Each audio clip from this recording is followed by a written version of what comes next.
கர்த்தருடைய பரிசுத்தமுள்ள நாமத்திற்கு ஸ்தோத்திரம். இன்றைய நாளின் கர்த்தருடைய வார்த்தையாக 1 ராஜாக்கள் 19வது அதிகாரம் 5வது வசனம். ஒரு சூறைச் செடியின் கீழ் படுத்துக்கொண்டு நித்திரை பண்ணினான். அப்பொழுது ஒரு தூதன் அவனை தட்டி எழுப்பி, எழுந்திருந்து போஜனம் பண்ணு என்றான். இந்த இடத்துல இஸ்ரவேலுக்கு பயந்த எலியா, அக்கினியின் தீர்க்கதரிசி என்று பெயர் பெற்றவன், இப்பொழுது இஸ்ரவேலுக்கு பயந்தவனாக இப்பொழுது ஒரு சூறைச் செடியின் நிழலிலே படுத்து பெயர்செபா வனாந்திரத்திலே தங்கியிருக்கிறான்.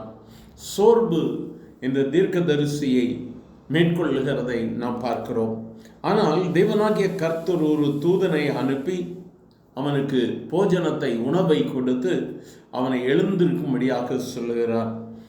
வசனம் சொல்லுகிறது, அவன் எழுந்திருந்து போஜனம் பண்ணுகிறான், புசித்து குடித்து திரும்பவும் படுத்துக் கொள்ளுகிறான். அவன் மீண்டுமாக எழுப்பப்படுகிறான், போஜனம் கொடுக்கிறான். அப்பொழுது அவன் எழுந்து நடக்கிறான். எனக்கு அருமையானவர்களே, சோர்வு மனிதர்களுடைய வாழ்வில் வருகிறதாக இருக்கிறது. அது இயற்கை. ஆவிக்குரிய வாழ்விலும் சோர்வு, உலக பிரகாரமான காரியங்களிலும் சோர்வு.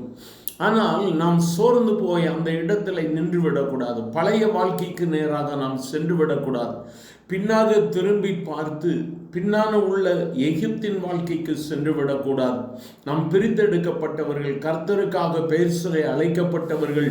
நாம் பின்னிட்டு திரும்பி நின்று நம்முடைய வாழ்க்கையை தவறு செய்து விடாதபடிக்கு, நாம் நம்முடைய வாழ்வில் நித்திரை அடைந்து விடாதபடிக்கு, தூங்கி கொண்டிராதபடிக்கு எழுந்து நிற்க வேண்டியது அவசியமாக இருக்கிறது. சங்கீதக்காரன் சொல்லும் பொழுது 34ஆம் அதிகாரத்தில் சொல்லுகிறார், கர்த்தருடைய தூதன் அவருக்கு பயந்தவர்களை சூழ பாளையம் இறங்கி அவர்களை விடுவிக்கிறார். கர்த்தர் நம்மை விடுவிக்கிறவராக இருக்கிறார். சூழ்நிலைகள் எந்த விதத்திலும் இருக்கலாம். சூழ்நிலைகள் நம்மை அமிழ்த்தக்கூடியதாக இருக்கலாம், சோர்வு பண்ணக்கூடியதாக இருக்கலாம். ஆனால் வேதம் சொல்லுகிறது, அவர்களை சுற்றிலும் தூதனை அனுப்புகிறார். அந்த தூதன் அவர்களை தட்டி எழுப்புகிறான் என்று சொல்லி வேதம் சொல்லுகிறது. Then he lay down under the bush and fell asleep. All at once an angel touched him and said, get up and eat. எனக்கு அருமையானவர்களே, நம்முடைய வாழ்விலும் சோர்வுகள் வரும் பொழுது நம்மை நம் ஆண்டவர் தட்டி எழுப்புகிறார். நீ உறங்கினது போதும், நீ அமர்ந்திருந்தது போதும், நீ எழும்பு என்று சொல்லுகிறார்.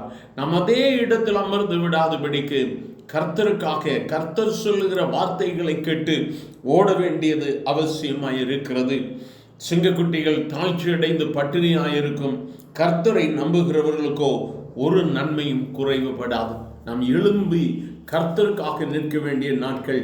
நாம் நம்முடைய தூசியை உதறிவிட்டு நாமும் இன்றைய நாளிலே எழும்புவோமா? எங்கள் அன்பின் ஆண்டவரே, ஆசீர்வதிக்கப்பட்ட இந்த நல்ல வேளைக்காக நன்றியப்பா. இந்த வேளையில் உம்மை துதிக்க ஸ்தோத்திரிக்க நீர் தந்த கிருபைக்காய் ஸ்தோத்திரம்.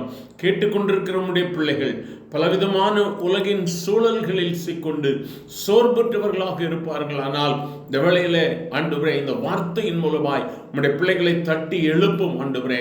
அவர்களுடைய பயணம் வெகு தூரம் இருக்கிறது. எல்லாவற்றையும் சுதந்திரிக்கும்படியாக ஆண்டவரை எழும்ப பண்ணுங்கப்பா. சோர்வுகள் அவர்களுடைய வாழ்வில் வந்துவிடக்கூடாது. சோர்வுகள் வருவதன் நிமித்தமாய் ஆசீர்வாதத்தை சுதந்திரிக்க முடியாது.